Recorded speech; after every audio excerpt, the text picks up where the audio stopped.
dando continuidade aqui ao programa cristão de cuidado frente ao Covid, hoje nós vamos contar com a doutora Elizabeth Silva, que é pneumologista e que veio participar aqui com a gente para que a gente possa ter oportunidade de novos esclarecimentos, né? E sempre conhecer mais um pouco. A gente convidou vários profissionais, mas uma pneumologista é a primeira vez que a gente vai ter aqui. A gente agradece muito a sua disponibilidade, viu, doutora? Nós vamos começar orando, pedindo a Deus pela vida de todo mundo que está nos assistindo e também da doutora Elizabeth e a sua família. Pai querido, muito obrigada, Senhor, por tudo que o Senhor tem feito, porque sentimos que o Senhor é a nossa força, é o Senhor quem nos sustenta, e em meio a tanta diversidade, sentimos a sua boa mão sobre a nossa vida. Nós pedimos uma bênção especial agora sobre a vida de todo mundo que estiver nos assistindo, nos acompanhando, que o Senhor visite cada lar, o Senhor conhece a realidade de cada família, Senhor. Pedimos também uma bênção especial sobre a vida da doutora Elizabeth, de toda a sua família, que o Senhor esteja com a sua mão, abençoando a vida dela, livrando, guardando, Senhor, assim como toda a sua família. Obrigada por esse momento que vamos ter agora de informações que podem, sim, nos auxiliar a vivermos melhor e a enfrentarmos essa pandemia com informações seguras. Obrigada e agradecemos e pedimos em nome de Jesus. Amém. Amém. Doutora Elizabeth, nós estamos, então, vivenciando já essa pandemia há 1 ano e alguns meses, e a gente tem visto que tem mudado um pouco a forma, né, da manifestação da doença. Eu não sei se a senhora teria algo para contar para a gente de percepção sua clínica aí, no atendimento, o que tem mudado no perfil de quem tem chegado acometido. Talvez fosse bom você falar um pouco disso para a gente. Então, muita coisa mudou, porque nós não conhecíamos a doença. Então, à proporção que os meses foram se passando, a gente foi tendo mais conhecimento e abordando sempre de forma diferente. No início da pandemia, eu fiz muitos relatórios para pacientes que tinham asma, dizendo que se eles fossem acometidos da doença, que eles provavelmente teriam uma doença mais grave do que outros pacientes que não sofriam de asma.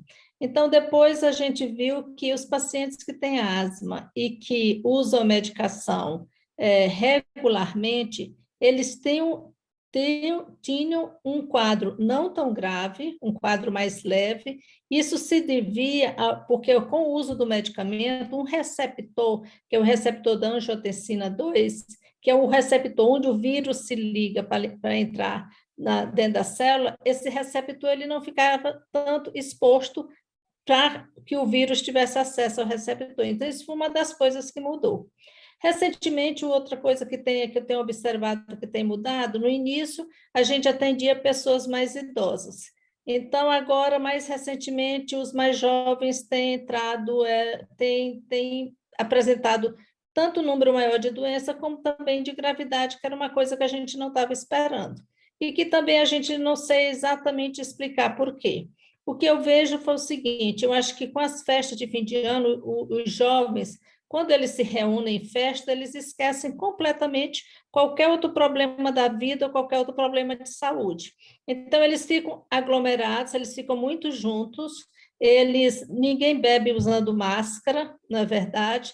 Então, eu acho que isso propiciou dentro do jovem uma maior contaminação, tanto nas festas de final de ano, como nas festas que ocorreram em fevereiro também.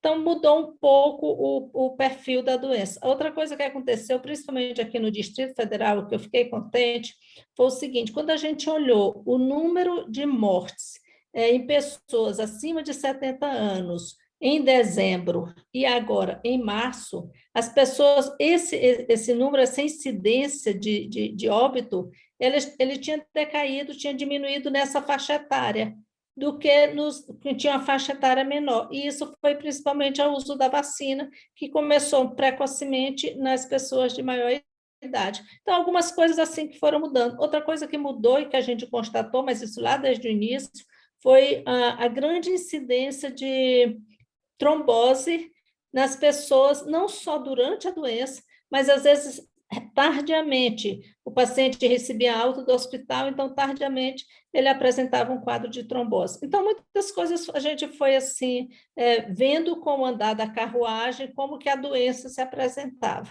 Eu vou aproveitar essa última fala sua, que eu acho que ajuda as pessoas em casa. Tem algum exame de sangue que a gente faz para saber se existe o risco da trombose numa pessoa que está com Covid ou que teve o Covid? Tem algum exame? Tem um exame que a gente chama dímero D, certo? O dímero D antes, ele era usado mais para você dizer que a pessoa tinha ou não embolia. Então, se eu interrogava a embolia no paciente e o dímero D estava normal, pronto, eu encerrava a investigação ali, porque esse paciente não teria embolia. Hoje, isso mudou um pouco e mudou estranhamente também. Então, o dímero D, ele fala de processos inflamatórios, não só unicamente de embolia. Então, a gente só pede o exame, não quando o dímero D está acima de 500 até 1.000, que a gente se preocupa em relação à embolia, porque a gente sabe que isso pode estar representando apenas inflamação da doença. Mas se o dímero D já está mais aumentado, acima de 2.500, 3.000, aí não, a gente já pede o exame, que é uma angiotomografia do tórax. Ah, sim, que aí é mais precisa, né, de dar um resultado mais seguro. Mas, enfim, voltando, agora também as pessoas têm. Eu gostei muito de ouvir essa sua informação boa, né, de que diminuiu a incidência de mortos exatamente nas pessoas que foram as primeiras a serem vacinadas, porque a gente tem. Eu, pelo menos, fico muito satisfeita que a vacina esteja andando, que as pessoas estejam se vacinando, mas a gente vê também muita campanha, não sei se é pessimismo, se é negativismo, não sei se é medo, né?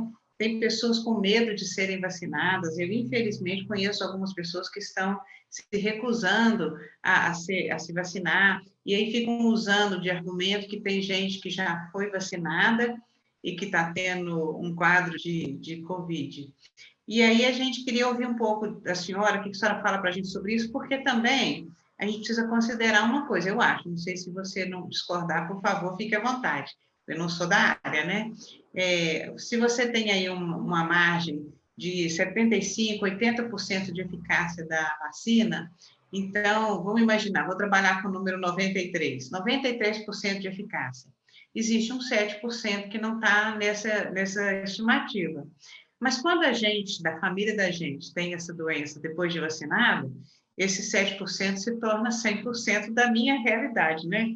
E por isso eu fico um pouco assustada, não é isso? Então, eu digo o seguinte: a vacina sempre é melhor do que a doença. O risco de ter a doença, as complicações da doença são sempre piores do que qualquer efeito colateral que tem a vacina. Nenhuma vacina protege 100% em nenhuma circunstância, mas a vacina sempre vem para ajudar. Então, tem algumas vacinas, por exemplo, a vacina da Pfizer, que ela confere uma imunidade maior, depois vem a vacina da AstraZeneca, mas eu sempre digo para o meu paciente: você vai usar a vacina, vai tomar a vacina aquela que lhe for oferecida no dia e na hora, porque aquela vacina vai ser muito melhor para você do que se você não for vacinado. Isso de ter a doença, já ter sido vacinado, eu sempre examino o caso em si. Quanto tempo já faz que você foi vacinado? Então, tudo isso é importante. E uma coisa que é muito importante é que a vacina confere uma imunogenicidade maior do que a doença. Então, vale sempre a pena ser vacinado. É claro, né? A gente, quantas vitórias nós temos no país de doenças erradicadas com vacina, né? E uma história aí para trás que já devia dar para a gente essa segurança com relação à preferência sempre pela vacina. A vacina é a melhor opção que a gente tem hoje para lidar com essa pandemia, sem dúvida, né? Mas voltando aí para as questões, vamos perguntar agora, pensando numa pessoa que pensa que está com Covid e ainda não tem confirmação, e ela fez exame. E aí, que orientação que a gente dá para ela permanecer em casa com relação à sua família, para poder poupar, né, que haja uma contaminação de toda a família? Queria que você falasse um pouco para a gente sobre isso. Quando é que mais a gente está transmitindo? Eu tenho a impressão, pelo que eu observo, que as pessoas, muitas pessoas passam o Covid para outras pessoas sem terem a menor noção, porque elas nem conhecem ainda que estão com quadro. Estou enganada? Ou seja, quando elas nem têm sintoma ainda, esse é o momento de maior transmissão? É o seguinte, primeiro que a gente tem que ver, a maior transmissão, ela acontece quando o vírus está na via aérea, e que ele está na via aérea ativo. Então, em relação, se a pessoa quer saber, às vezes, o que eu tenho visto em muitos pacientes é que às vezes eles menosprezam o início dos sintomas. Então, às vezes é uma coriza, uma leve dor de garganta, principalmente em quem tem rinite alérgica, ele pensa, não, eu estou com minha rinite alérgica que eu tenho sempre. Então, eles menosprezam esses sintomas. Se o sintoma for frustro, ele não vai procurar um médico, ele não vai saber, mas ele tá doente e ele pode contaminar outras pessoas, sim. A gente tem uma regra, a gente sabe que a maioria das pessoas estão aqui, quando a gente vai olhar uma estatística, num grupo maior aqui no meio, mas tem os extremos também. Só que, de um modo geral, a gente não considera os extremos. Então, a gente tem que ter alguma orientação para dar para o paciente. A época que o paciente pode transmitir mais, naquela época que ele se encontra numa fase mais aguda da doença, depois do terceiro dia, e a gente sempre diz assim, depois de 10 dias assintomático. Então, se ele teve sintoma durante 1 ou 2 dias e já tem 10 dias assintomático, então esse não precisa ficar. Mas se não, a gente dá 14 dias, porque pega uma regra geral da maioria das pessoas. Uhum, tá certo. E como que cuida de alguém em casa com Covid para evitar que demais familiares também fiquem com a mesma doença?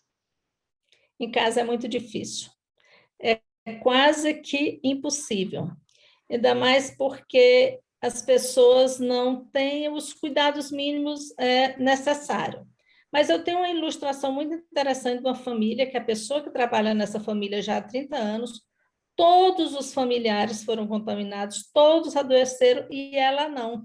Por quê? Ela sempre teve cuidado, ela nunca tirou a máscara dela, ela sempre cuidou de lavar as mãos, ela sempre limpou a superfície com álcool onde as pessoas tinham ficado reunidas assim, na hora da refeição, ninguém vai comer de máscara. Então, ela sempre. E ela não foi acometida.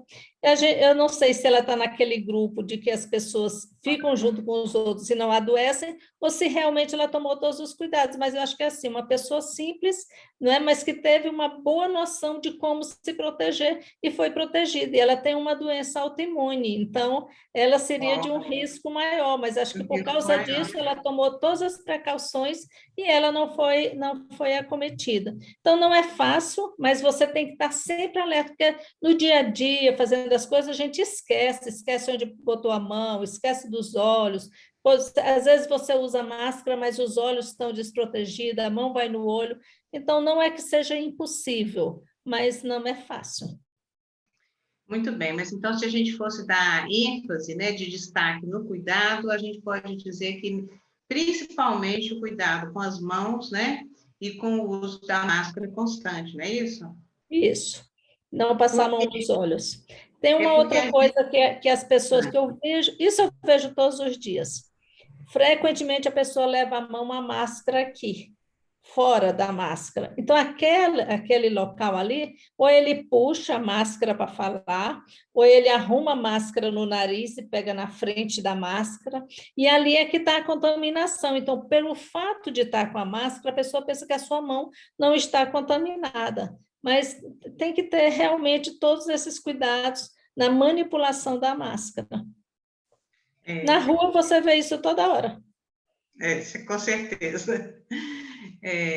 A minha mãe é bastante idosa e ela se incomoda muito com a máscara. Eu sempre que preciso levar ela a algum lugar, ou que a gente vai a algum lugar e ela põe máscara, eu sempre me pergunto se era melhor ela com máscara ou sem, porque ela coça o nariz o tempo inteiro, né? E ela baixa aquela máscara para coçar o nariz o tempo inteiro. E aí eu fico o tempo inteiro passando álcool na mão dela. É o recurso que eu tenho, né? Ela tem um déficit de memória recente, então ela não vai se lembrar mesmo. Eu falo, por isso que Isso, eu repito isso. toda hora É, o uso do álcool, porque é o recurso que eu tenho, né? Mas muitas pessoas, mesmo sem ter esse prejuízo de memória, se esquecem de que não podem estar fazendo esse manuseio equivocado aí da máscara, né? Muito bem, doutora Elizabeth. E se o quadro, então, começa a se agravar, a gente vai estar acompanhando isso no paciente em casa, certamente com o oxímetro, né? Qual seria o número que, então, a gente deveria orientar essa pessoa a, de fato, procurar um serviço médico? Tem três aspectos que a gente deve considerar quando a gente pensa se a pessoa está piorando ou não. Primeiro, ele tem que ter a frequência respiratória. Se a frequência respiratória estiver acima de 26 incursões respiratórias por minuto, então já diz que o paciente está ficando ofegante, está ficando cansado e está provavelmente precisando de oxigênio. A outra é a manutenção da febre. Tem que sempre ver se o paciente está mantendo a febre. E o outro é o que você já falou, que é a saturação medida pelo oxímetro. Então, é bom que a saturação seja ele comparando a ele mesmo. Então, no início, por exemplo, eu tenho um paciente que ele tinha uma saturação de 98%. Aí depois a saturação caiu para 93%, olha, caiu 5 pontos percentuais, no mesmo oxímetro, no mesmo dedo, é a mesma pessoa. Depois ela estava em 92%. Então, isso é um sinal de alerta, se caiu a saturação e se o paciente está tendo a sua queixa que está ofegante. A queixa nem sempre ela é precisa e nem sempre ela é externada, ela é comunicada. Então, às vezes a pessoa não vai se apercebendo da sua situação de cansaço. Então, a saturação é um bom índice para a gente avaliar. A saturação não deve estar abaixo de 94%. Agora, algumas pessoas que já têm doença pulmonar, eles podem já ter uma saturação de 91, 92, então ele tem que ser o ponto de referência para ele mesmo, tá certo? Isso é bom, né? E a gente tem que casar esses três sintomas, então, né? O cansaço, a febre e a saturação, né? Isso. E a medicação, é claro, ela deve ser só prescrita por um médico que deve estar acompanhando, se a gente não pode ficar brincando com isso, né? Infelizmente também a gente tem uma cultura brasileira de ouvir o que o vizinho tomou, né? O que a tia deu para o primo, enfim. E aí a gente vê muitas pessoas se automedicando, né? E muitas vezes até colocando a sua saúde em risco. Então, a medicação é sempre prescrita e a gente deve seguir a orientação médica. Se desses três sintomas estão sinalizando que está havendo uma piora do quadro, a melhor conduta é procurar, então, um serviço médico, não é isso? A melhor conduta, nesse caso, já é procurar a emergência. Porque é o local onde você vai conseguir realmente, se for necessário, pode fazer uma tomografia do tórax. A radiografia do tórax não é parâmetro para a gente avaliar o comprometimento pulmonar por COVID, por doença viral. Então, na emergência, quem está atendendo na emergência, ele já está mais ou menos sabendo a melhor forma de conduzir aquele caso. Então, nessa circunstância, é melhor ir a uma emergência. Muito bem. Aí essa pessoa foi uma emergência, precisou aumentar a medicação, antibiótico, e agora está sendo com um catéter, né, para oxigênio. E aí, fala um pouco para a gente disso, porque as pessoas, às vezes, a família e o próprio paciente ficam muito desesperados, como se não tivesse uma possibilidade de melhora, porque teve um agravamento do quadro, não é? A ideia hoje é como se a gente estivesse lidando com uma doença que sempre mata, e a gente sabe que não é verdade. Mas aí lidar com isso no cotidiano está ficando um pouco de desespero nas pessoas. Então, eu queria que você falasse um pouco para a gente sobre isso. Então, quem está na emergência, quando olha que o paciente que a saturação está baixa, ele logo oferta oxigênio por catéter nasal, como você mesmo referiu, e aí você pode avaliar se está sendo corrigido ou não a saturação. Se não é corrigida a saturação, então depois ele pode usar uma máscara de reinalação e depois ele pode usar também o que a gente chama de ventilação não invasiva, que é um CPAP, que o rosto todo da pessoa fica coberto e a pressão do ar inspirado, ela é uma pressão mais alta. Se tudo isso não resolveu, aí então o médico que está acompanhando o paciente vai ver o momento, a hora de fazer a intubação e aí então fazer uma ventilação invasiva. Então, existe muitos casos que só com esse catéter ou só com a máscara ou com essa Resolve. não invasiva É melhoram, corrigido. evoluem, né, Isso, corrigem essa oxidação. corrige. É, E aí vão ter uma evolução, graças a Deus, mais positiva. E é. outros, talvez vai ser necessário ir para a UTI, né, e um acompanhamento, talvez até uma intubação, né? Se o Porque paciente, isso depende também das comorbidades que o paciente, porventura, já tenha. Então, o paciente que tem um DPOC, a doença pulmonar obstrutiva crônica, enfisema, então ele já tem a reserva respiratória dele já é pequena.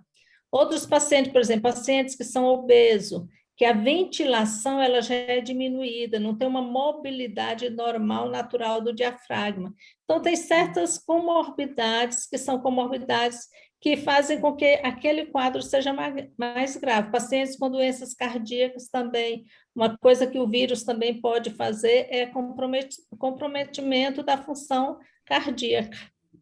que é uma complicação, né, que pode vir acompanhando o quadro também pulmonar, né? Queria que você explicasse um pouquinho para a gente sobre essa pneumonia, que eu não sei se esse seria o nome correto, mas é uma pneumonia viral, né? Que é um pouco diferente da pneumonia bacteriana, essa que o Covid dá. Então, a pneumonia viral não é só do Covid. Em 2009, nós vimos muitas pessoas jovens falecerem por causa de H1N1. Então, é mais ou menos a mesma forma. Alguns pacientes que têm dengue também, eles podem ter comprometimento pulmonar. Outros pacientes têm outros tipos de vírus que também fazem isso. Eu tive uma paciente que ela veio com quadro viral de coriza, febre, dispneia. O exame dela para Covid foi negativo, o exame dela para dengue foi negativo. Aí eu pedi um painel viral e veio metapneumovírus. Então, não seria um vírus que a gente iria ver que seria o responsável naquele caso, porque a gente não pede corriqueiramente um painel viral. Até porque o custo é muito alto e os convênios não gostam de arcar com esse custo. Mas, nesse caso, foi muito interessante, porque então a gente viu que ela realmente não tinha Covid, era essa pneumonia viral por metapneumovírus. O que o vírus geralmente faz?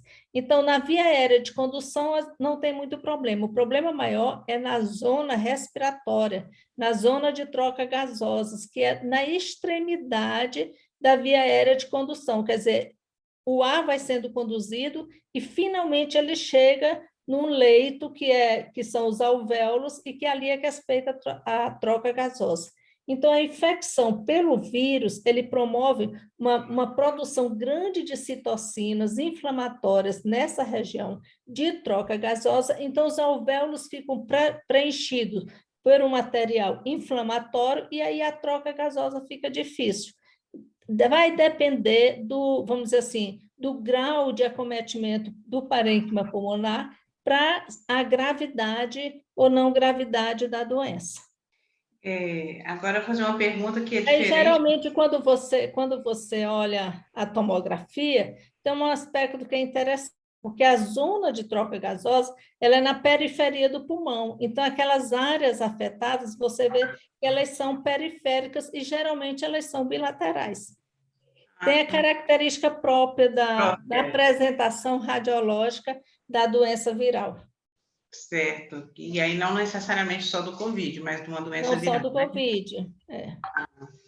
Ok. E parece que tem algumas coisas, você já falou aí para a gente sobre as comorbidades das pessoas, mas parece que tem alguma coisa também, já foi analisado isso, com relação a tipo sanguíneo, ou alguma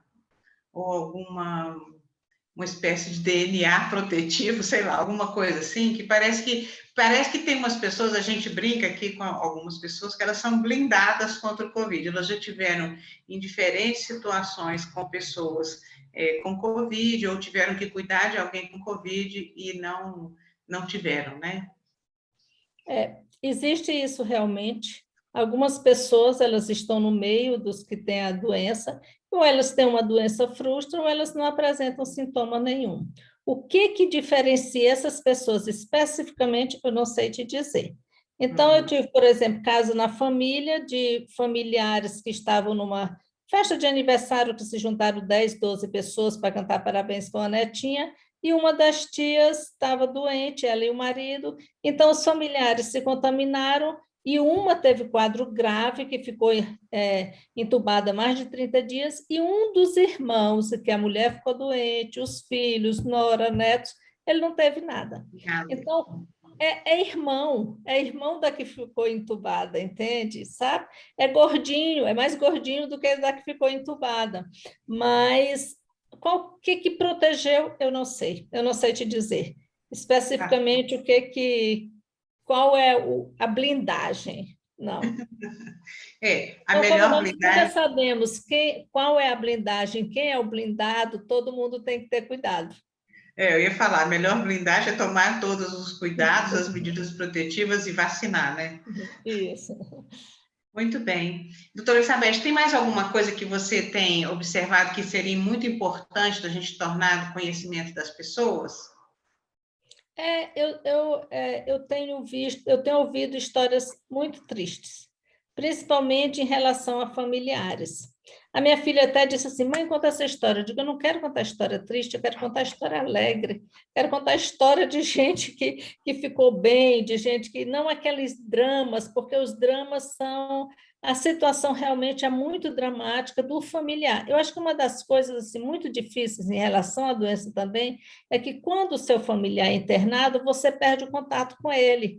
Aquilo é ruim para quem está doente, para quem vai internado, que é uma coisa completamente diferente do que o que a gente viveu até agora, e é ruim para quem fica em casa sem ter contato. Então, teve recentemente uma pessoa que a gente conheceu muito, um pastor de uma igreja, que ele estava já doente vários dias e que chamaram para autorização da traqueostomia. Então, a esposa foi a filha, entrando lá no hospital, tinha um grupo de pessoas que estavam indo, e ela identificou que eles estavam indo para a UTI. Então, ela entrou junto com aquele grupo, foi lá no quarto onde todo mundo se trocou, ela se trocou também e foi lá e descobriu qual era o leito dela e estava lá segurando na mão dele, assim, orando com ele. Quando chegou alguém e perguntou o que ela estava fazendo lá, quem era ela. Ela explicou isso: não, você não pode ficar aqui. Mas aquele momento, e depois, poucos dias depois, ele faleceu. Aquele momento para ela foi muito importante. Então, é uma coisa que é difícil, a gente não sabe como resolver esse problema.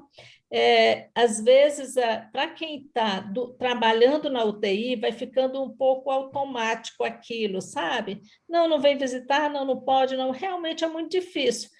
Durante mais de 30 dias, eu entrei numa UTI de Covid para visitar um familiar. Eu tive todos os cuidados, eu entrava lá com as mãos assim, para não triscar em nada, sabe? Então, eu acho que uma coisa que é insolúvel, não sei como resolver, mas acho que tem deixado as pessoas, vamos dizer assim, sem alento, né? Nem só sem alento, sem esperança, entristecidas e deprimidas. Esse distanciamento do familiar que está grave internado com os que estão em casa, sabe? Não tenho soluções para isso, sabe? Não tem, mas é uma coisa que a doença tem mostrado de uma forma, vamos dizer assim, muito agressiva para ambos, né? Imagina, você vai internado, você quer falar com alguém seu e você não consegue falar. De crueldade desse vírus, né? Que pega a gente, especialmente nós aqui da nossa sociedade, do nosso costume brasileiro, quando a gente está sempre perto, né, de quem a gente ama, e aí, se a pessoa estiver enferma, a gente quer ficar mais perto ainda, né, e a gente quer cobrir ele com tudo para dar o melhor tratamento e conforto, e até a palavra de ânimo, de incentivo, a gente sabe que isso também tem um diferencial, né, e essa doença rouba isso da gente, né, isso realmente muito, muito ruim e muito sofrido, tanto para o doente, quanto para a família, né? É de fato alguma coisa que a gente vê que é um dificultador, tanto para o enfermo como para a família, e talvez para toda a equipe também, porque a equipe médica e os enfermeiros devem notar também que isso faz essa falta, né? Esse incentivo da família para com o doente. É roubar o adeus. Exatamente. E em algumas pessoas isso também aumenta muito a ansiedade, né, a depressão, e aí até a forma de enfrentamento do próprio corpo para combater a doença fica um pouco em prejuízo, não é verdade? Outra coisa que aconteceu nessa epidemia, nessa pandemia, que foi assim ruim, foi que muitas pessoas ficaram com medo de ir ao hospital e às vezes estavam necessitando do hospital e não foram socorridas porque ficaram temerosas de ir ao hospital. Então algumas já chegaram no hospital numa fase mais avançada do quadro. É um infarto do miocárdio que chegou numa fase avançada, é uma arritmia cardíaca que chegou numa fase avançada, é um abdômen agudo que ficou em casa protelando para não ir no hospital com dor abdominal por causa do medo. Então, essa foi outra faceta da doença que acho que nós não vamos ter tanta essa estatística, mas muitos não foram atendidos com receio, com medo de ir ao hospital. E que também eu não sei como tirar o medo das pessoas de ir. Bom, na verdade, é porque essa pandemia chegou como um desconhecido absoluto, e aí realmente a gente tinha medo de tudo e de todos, né? Como se tudo fosse uma ameaça. E, de fato, até a gente ver que existe exatamente o que, como se proteger e tomar suas medidas protetivas, e que isso pode funcionar. Tanto que a gente vê pessoas que estão lá no hospital trabalhando e não pegaram essa doença, né? Tem um tanto que foi contaminado, mas tem um tanto que não, porque ele tomou lá suas precauções e talvez ele tenha essa blindagem, sei lá, né? Mas, de fato, a gente sabe que isso ainda acontece. Pessoas que estão com um quadro que precisam, sim, de uma assistência e estão com muito, muito medo de ir ao hospital, de procurar um serviço. E aí a gente vê esses desdobramentos que não são exatamente o vírus que causa, mas que acabou gerando, né, outros tantos falecimentos. Doutora Elizabeth, eu acho que a gente já deixou bastante esclarecido algumas informações. Eu quero agradecer, viu, pela Tudo sua bem. colaboração Obrigada, com a gente. obrigada pela oportunidade. Até mais, tá? Até mais, Deus tchau. abençoe. Amém, vocês também. Amém. Você também. Obrigada.